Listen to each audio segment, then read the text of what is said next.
예. 여러분, 목사에게 가장 큰 설레이는 순간이 언제인지 아십니까?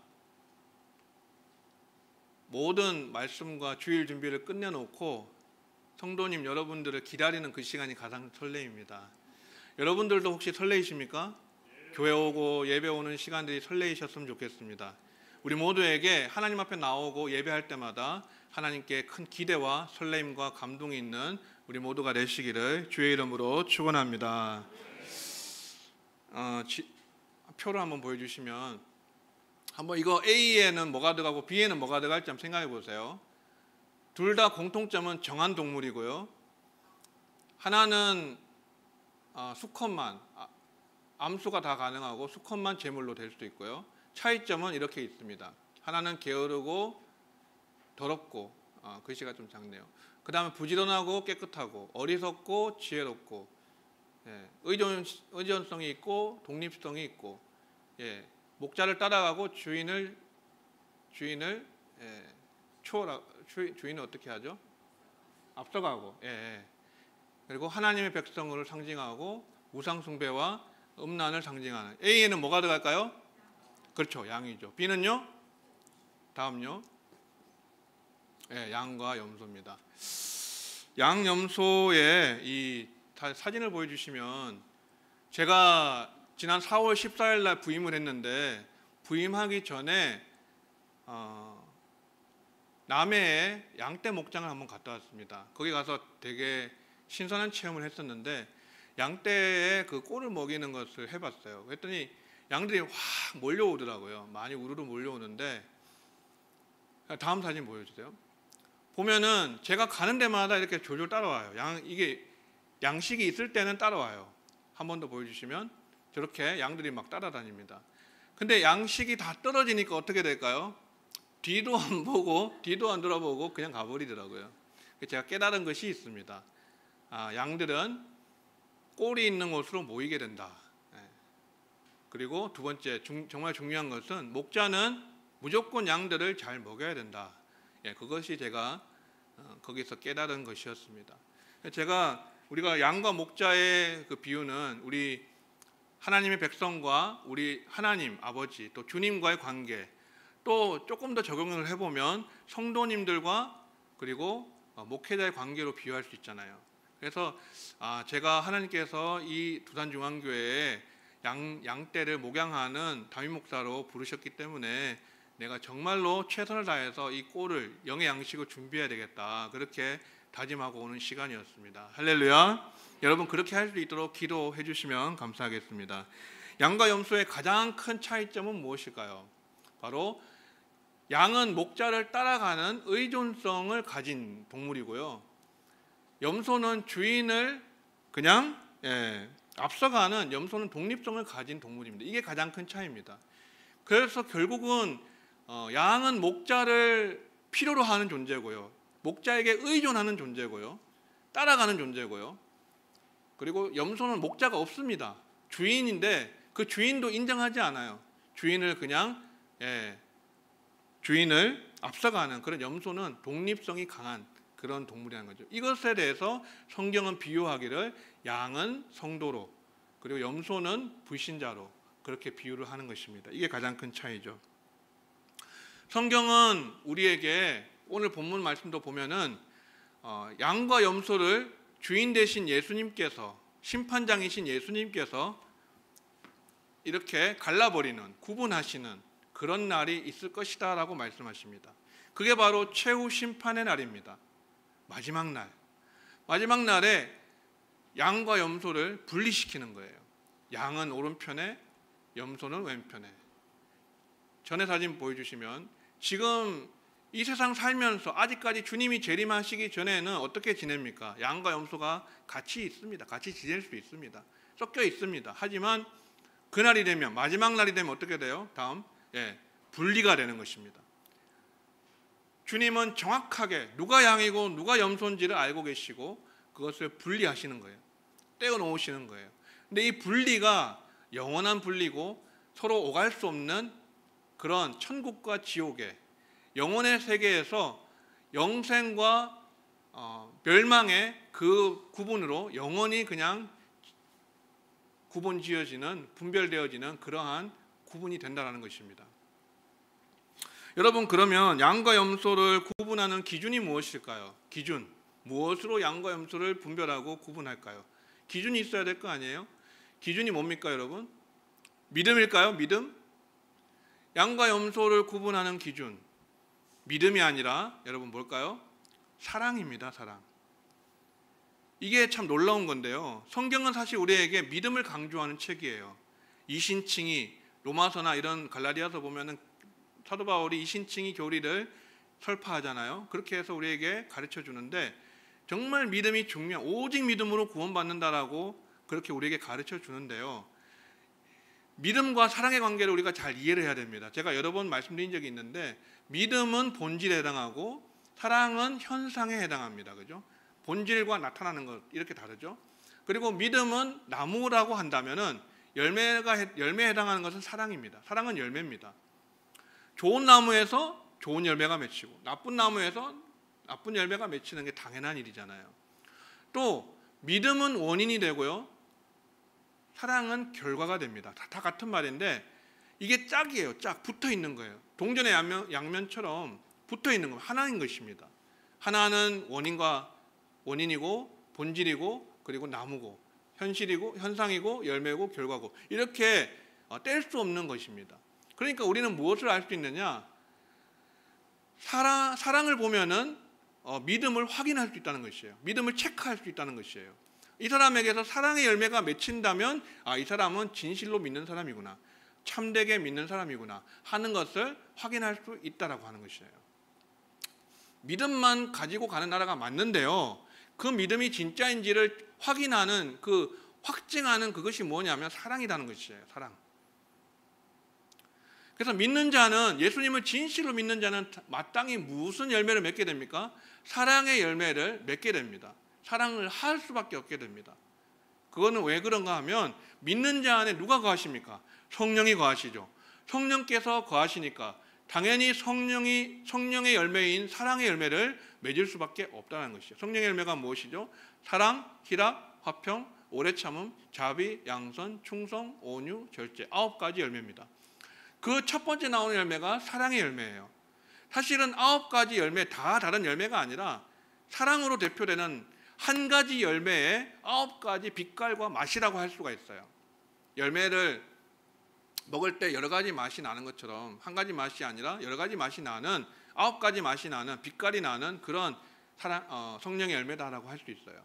그러니까 대표적인 게 사랑인데 결국 다 소급해 보면 모든 9가지 성령의 열매가 사랑으로 귀결되는 것이죠. 사랑으로.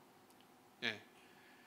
그러니까 믿는 자 안에 성령이 거하시고 믿는다면 참된 사랑의 열매를 맺게 되고 그것이 바로 성령께서 우리에게 맺게 하시는 열매라고 하는 것입니다. 그래서 사랑을 가지고 기준을 삼으시고 그것으로 판단하신다는 것입니다. 사랑은 우리 인생의 최고의 목표가 됩니다.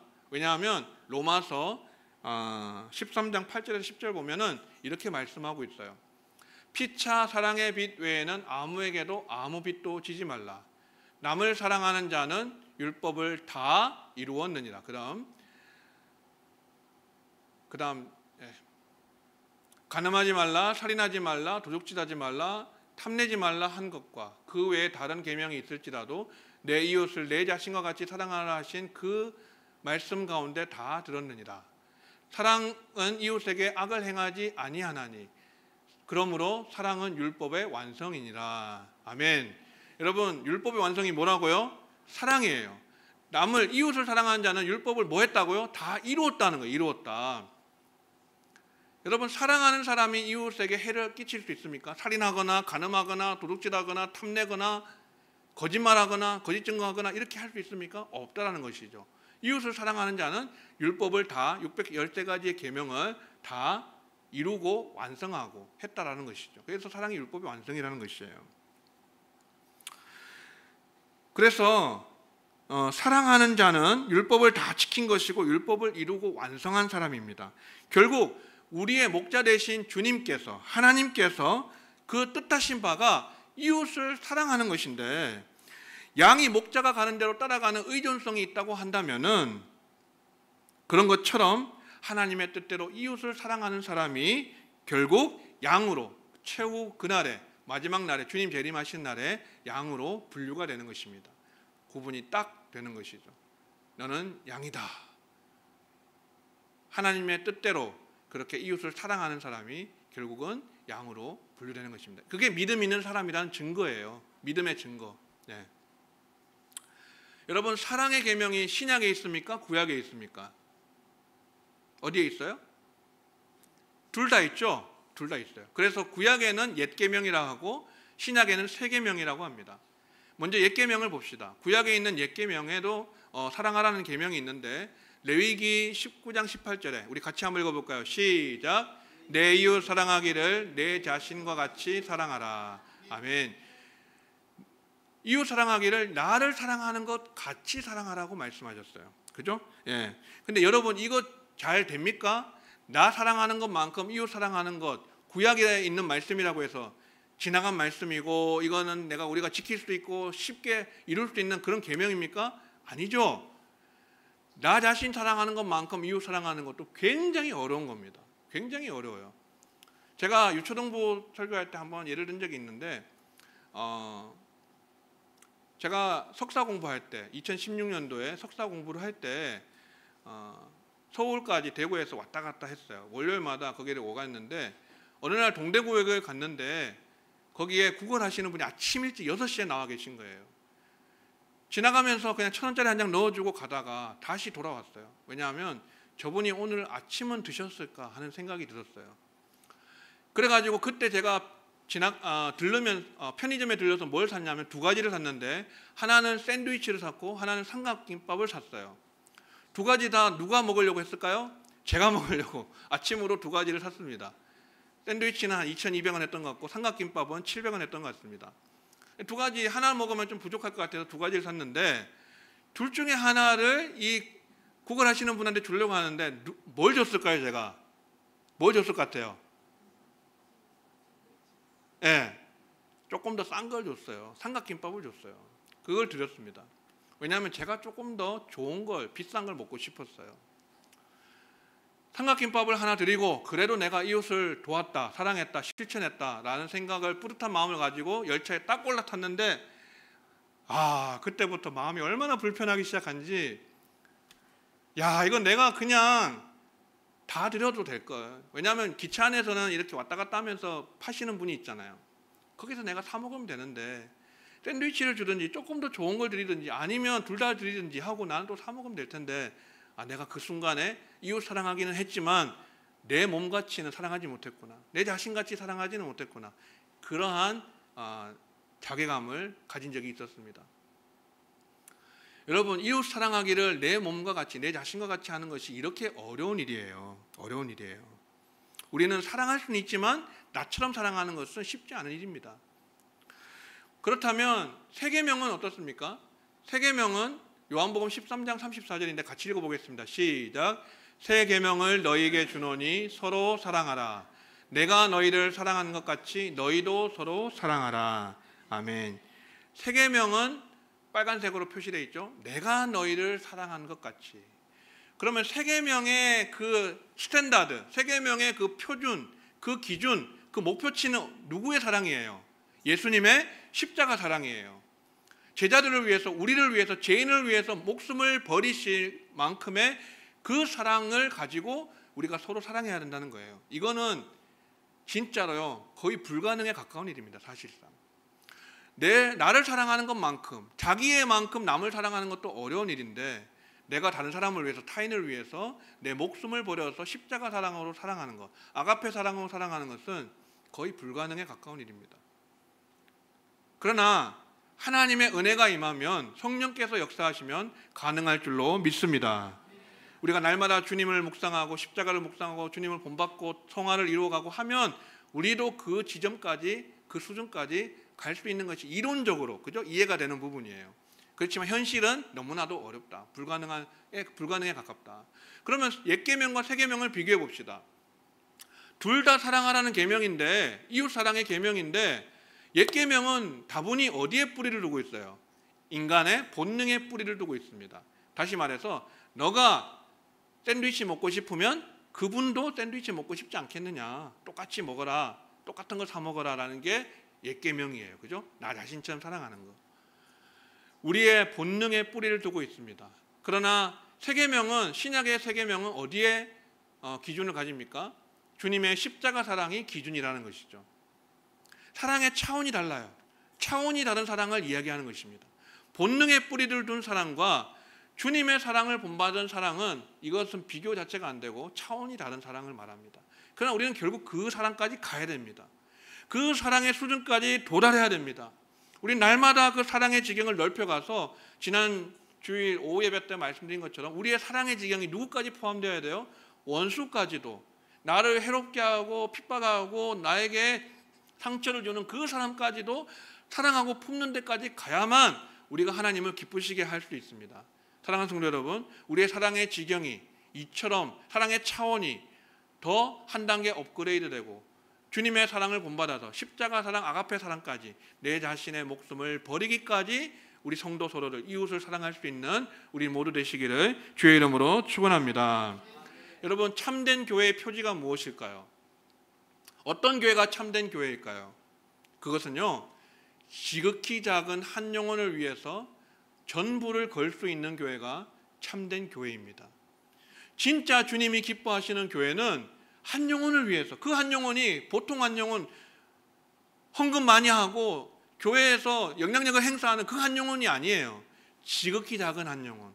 오늘 성경에 나오는 헐벗고 굶주리고 옥에 갇히고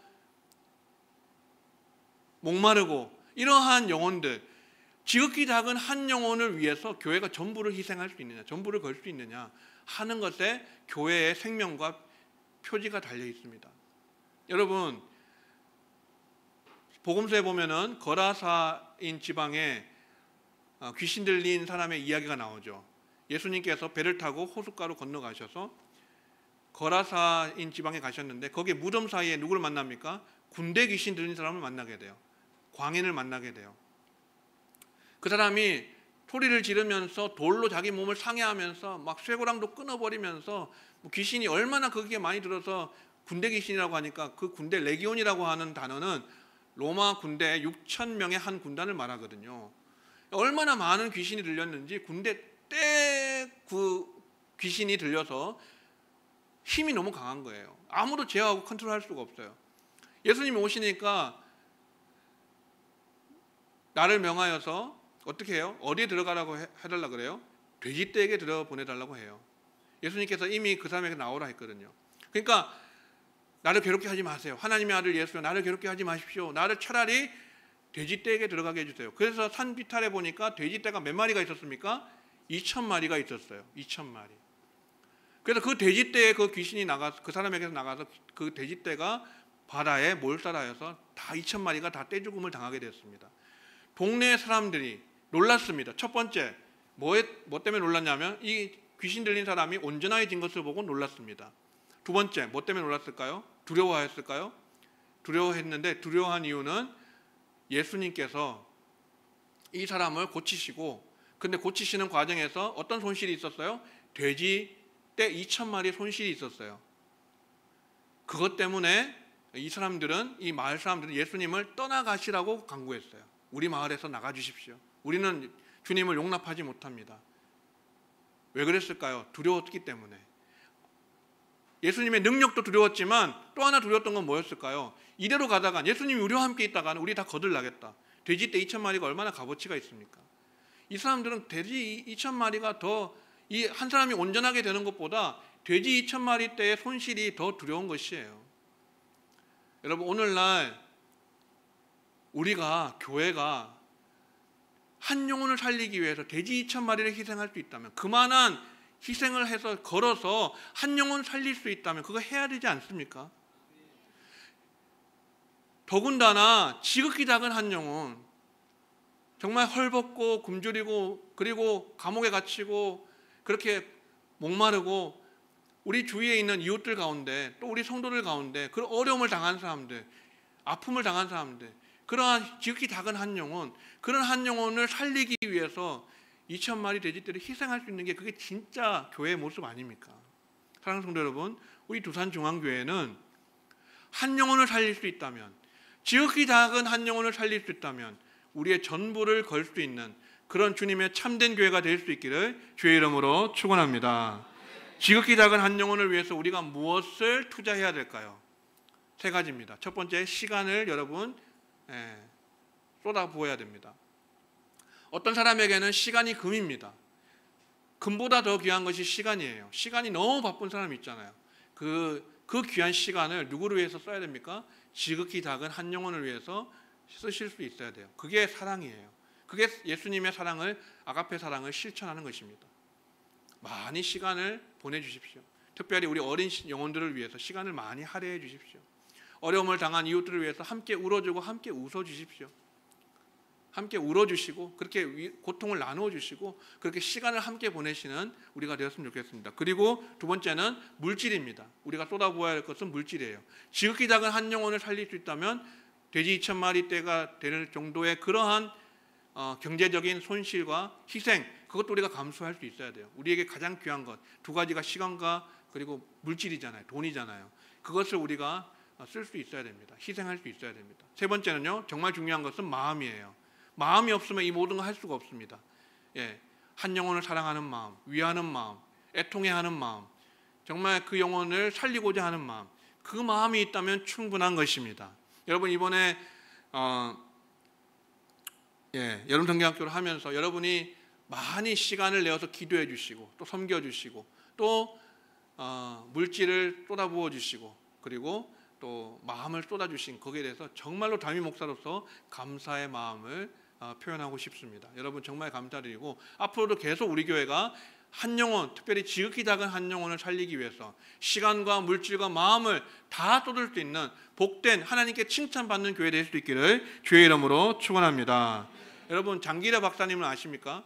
이 장기래 박사님은 고신교단의 그 병원 있죠, 부산에 복음병원이라는 것을 세우신 원장님이셨습니다. 근데 장기래 박사님에 대한 일화가 굉장히 많은데 정말 가난하고 돈이 없어서 치료받지 못한 사람들을 위해서 자기 월급을 털어가면서 아니면 가부를 받아가면서 그렇게 정말 가난하게 사시면서도 이웃 사랑을 실천했던 분이 장기래 박사님입니다. 이분에 대해서 한번 검색해 보세요. 정말 많은 일화가 있어요. 나중에는요, 너무 그 원장님이, 장기래 박사님이 가난한 분들을 위해서 무료 진료를 해주고 그렇게 병원비를 탕감해주고 면제해주니까 결정을 했어요. 병원에서 이제는 병원장의 그 결정으로는 그렇게 할 수 없다. 밑에 예를 들면 부장급이나 이런 사람들이 결정을 해야만 그 병원비를 면제해 줄 수 있다. 이렇게 결정을 하게 됐어요. 나중에는 결정권이 없으니까 이 장기래 박사님 어떻게 했는지 아십니까? 가난한 사람이 또 찾아와요. 진료받고 고침받고 병원비 없습니다. 가난한 농부입니다. 그러니까 밤에 내가 문을 열어줄 테니까 몰래 도망가십시오. 그리고 그렇게 해줬다 그래요. 정말 마지막에 검소하게 남긴 거 없이 가난하게 그렇게 한평생을 이웃을 위해서 소외되고 가난한 이웃을 위해 사셨던 장기래 박사님. 한국의 슈바이처라고 그렇게 이름이 불려지는 장기래 박사님이 이런 말씀을 하셨어요. 사랑은 지고선이다. 사랑은 도덕의 도덕이요 생명의 생명이다. 사랑의 철학은 생명 철학의 일대 혁명이다. 사랑은 아름다운 것, 사랑은 영원한 것, 사랑은 생명 자체이다. 사랑이 지고한 선입니다, 여러분. 사랑을 실천하면 우리는 가장 높은 선을 행한 것이에요. 그래서 장기래 박사님의 이러한 기독교인의 삶의 사랑 실천의 모습, 우리에게 너무나도 큰 본이 되죠. 또 한 분을 소개합니다. 여러분 사진 보시면 어딜 것 같아요? 답이 나왔네. 울릉도 아니고요. 이렇게 섬이라고 해서 울릉도가 아니고 하와이입니다. 하와이가 여러 섬들로 붙어 있는데 그 중에 어떤 섬이냐면 몰로카이라고 하는 섬이 있습니다. 이 몰로카이 섬에 성자 한 분이 거기에 묻혀 있습니다. 누군지 아십니까? 바로 다미엔이라고 하는 사람입니다. 여기에 다미엔 기념교회당도 있어요. 지금도 예배당으로 쓰여지고 있는 곳입니다. 울릉도에도 저렇게 생긴 교회당이 있거든요. 어쨌든 그 다미엔이라고 하는 사람이 여기에는 이 몰로카이 섬에는 누가 살았냐면 한 2,000명 되는 그 나병 환자들, 한센병자들이 있었어요. 버림받은 거죠. 거기 들어가면 못 나와요. 섬에다가 그냥 다 이주시켜버리고 거기에서 못 나오고 평생 살다가 고립되어 살다가 죽게 만드는 버림받은 사람들이 거기에 살고 있었어요. 한 번은 몰로카이 섬을 갔던 다미엘이 여기에 내가 와서 이들을 위해서 선교를 하고 싶다. 그래서 보내달라고 요청을 합니다. 그랬더니 그 사람들이 이렇게 말합니다. 나중에 결국 거기를 가요. 몰로카이 섬에 가서 다미엘이 나병 환자들에게 가니까 나병 환자들이 뭐라고 말하는지 아십니까? 이렇게 말해요. 우리는 나병 환자이고 당신은 건강한 사람이니까 서로 생각하는 것이 달라서 안 됩니다. 거절한 거예요. 배척을 당한 거예요. 그러니까 다미엘이 어떻게 기도했는지 아십니까? 정말 눈물 나는 기도예요. 하나님, 저에게도 나병을 허락하옵소서. 저들의 마음이 열릴 수 있다면, 저들을 사랑하는 제 마음을 받아들이는 길이 될 수 있다면 저에게 나병을 주옵소서. 여러분, 이런 기도는 정말 아무나 할 수 있는 기도는 아니잖아요. 정말 예수의 마음을 닮은, 예수님을 본받은 사람, 예수님의 심장을 가진 사람만 이런 기도 할 수 있거든요. 결국은 이 기도를 했고요, 하나님 응답해 주셨어요. 이분이 나병 환자들을 섬기고 치료하다가요, 결국은 나균에 감염이 되어서, 전염이 되어서 나병 환자가 됩니다. 그리고 거기서 나병 환자로 생을 마감합니다. 거기에 그가 묻혔습니다. 여러분, 이 다미엘과 같은 이런 사람이 있어요. 정말 예수님의 사랑을, 지극히 작은 한 영혼, 나병 환자, 아무도 거들떠보지 않고, 아무도 다가가지 않고, 아무도 그렇게 생각하지 않는 그 사람들에게 가서 친구가 되어주고 같이 나병을 얻어서 일평생 같이 살다가 나병 환자로 죽는 이런 사람들이 있습니다. 사랑하는 성도 여러분, 우리가 장기대 박사님만큼은 될 수 없지만, 또 이 다미엘과 같은 이런 사람과 같이는 될 수 없지만, 우리가 주변에, 우리 주위에 있는 정말 지극히 작은 한 영혼을 좀 찾아봤으면 좋겠어요. 바로 이런 사람들이에요. 우리에게도 있어요. 사진. 네. 우리 이번에 성경학교 했잖아요. 우리 아이들이 정말 어린 영혼이지만 정말 귀한 영혼이고, 우리가 어떻게 보면 지극히 작은 한 영혼일 수 있어요. 네. 주님께서 40절에 보면 이렇게 말씀하죠. 임금이 대답하여 이르시되 내가 진실로 너희에게 이르노니 너희가 여기 내 형제 중에 지극히 작은 자 하나에게 한 것이 곧 내게 한 것이니라 하시고. 아멘. 이거는 예수님께서 지금 언제 하시는 말씀이에요? 천국에서 마지막 날 심판의 날 때 재림하실 때 그때 하시는 말씀이거든요. 천국에서 여기 내 형제 중에 지극히 작은 자라고 했거든요. 이 사람에게 한 것이 곧 누구에게 한 거예요? 내게 한 것이다. 주님께 한 것이다. 다시 사진 보여주세요. 예, 이번에 성경학교를 위해서 여러분이 기도해 주시고, 어린 심령 한 심령을 위해서, 한 영혼을 위해서 기도해 주시고, 물질로 후원해 주시고, 또 협력해 주시고, 또 특히 선생님들은 봉사해 주시고 하신 거 정말 잘한 일입니다. 여러분, 정말 귀한 사역을 감당하신 것입니다. 주님을 섬긴 것이고, 주님을 돌본 것이고, 주님에게 사랑을 베푼 것이고, 주님에게 먹이시고 입히시고 여러분이 마시게 한 거예요. 우리 아이들에게 한 것이요. 우리 아이들이 외롭고 힘들 때 우리가 곁에 있어 준다면 우리가 예수님을 위로해 주고 곁에 있어 주는 것이 아니겠습니까? 여러분, 이렇게 우리가 아이들로 제가 예를 들었지만 우리 주위에는 정말 가난하고 소외되고 병들고 어려운 모습으로 찾아오는 이웃들이 있어요. 지극히 작은 한 영혼들이 있어요. 그런 영혼들에게 우리가 따뜻한 사랑을, 예수님의 사랑을 실천한다면 우리 주님께서 마지막 날 우리에게 뭐라고 하실까요? 우리에게 뭐라고 말씀해 주실까요? 그 주님의 음성을 여러분 들으실 수 있습니까? 바로 이렇게 말씀하실 거예요. 고맙다. 이렇게 말씀할 거예요. 이번에 성경학교를 섬겨주신 선생님들, 또 장로님들, 성도님들 모든 분들께 우리 주님께서 그렇게 말씀하실 것입니다. 고맙다, 내 아들아 내 딸아. 이 어린 영혼들을 위해서 수고해 준 것, 섬겨준 것 고맙다.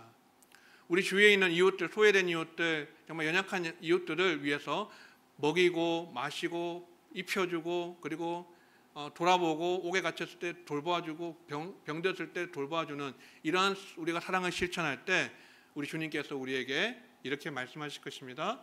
고맙다, 고맙다. 우리가 마지막 날 주님께서 여기 내 형제 중에 지극히 작은 자 하나에게라고 했어요. 천국에서 이 말씀 하셨다는 것은 무슨 얘기입니까? 천국에 가서도 영원히 지속되는 게 있어요. 뭐예요? 내 형제라고 말했거든요. 우리 아이들이 천국에서 주님 옆에 있을 거거든요. 내 형제들이라고 했거든요. 내 자매들이라고 했거든요. 우리도 그 주님 옆에 있을 거 아닙니까? 양으로서 오른편에 있을 거 아닙니까? 내 형제요 내 자매라고 하실 거 아닙니까? 무슨 말이죠? 여기 있는 내 형제, 이 땅에서의 우리의 사랑의 관계가 끝나는 게 아니고 천국에서도 내 형제 자매로 관계가 이어지고 영원히 간다는 것이에요. 사랑하는 성도 여러분, 우리가 천국에 하나님 아버지의 나라에 돈을 가지고 갈 수 있습니까? 못 가져갑니다.